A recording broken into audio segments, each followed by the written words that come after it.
Crenshaw's back. He was here last month around Valentine's Day with dating tips. Well, now he's back with one of the most important parts of dating nobody likes to talk about: how to break up well. All right, you say that breaking up is the core tool of dating. What in the world does that mean? Well, it means that if you stayed with everyone you ever dated, you'd be married to like 35 people, hopefully, if you do it right. Can you imagine how awful? It's tough enough for us to stay married to one sometimes.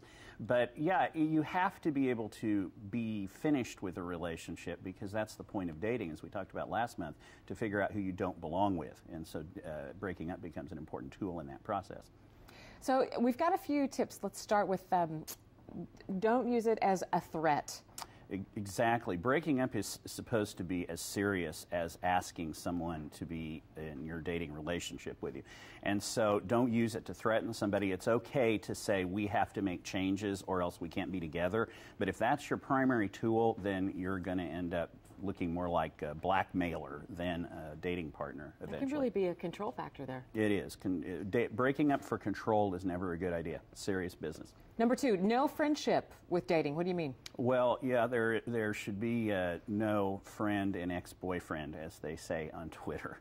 People today, young people particularly, have gotten into this idea that being friends is a real thing after you break up. When you and I were back in our teens, if I said to you, Lauren, we could still be friends, I meant, I don't ever want to see you again. Right. And now they actually really mean it. And so they try to go through this double helix of friendship and lovers, and that just prolongs the hurt and agony. We could have him rent When Harry Met Sally, but explain why that it doesn't work.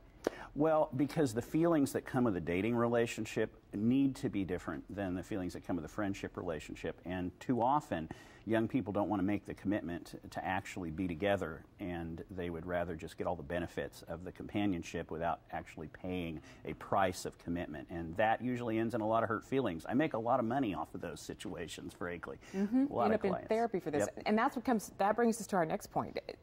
Because if you've been friends with this person to start with, you're in the same social circle, and it's really hard sometimes to avoid these things, to really make a clean split, the hanging out, breakup sex. It's called a breakup for a reason, because it's broken. You're supposed to actually go your separate ways. And I think part of the problem is young people and not so young people today are so used to not having to feel pain. We want to fix all our pain, that they don't want to feel the hurt of the breakup, so they sort of medicate it by kind of still sort of maybe being together. Okay.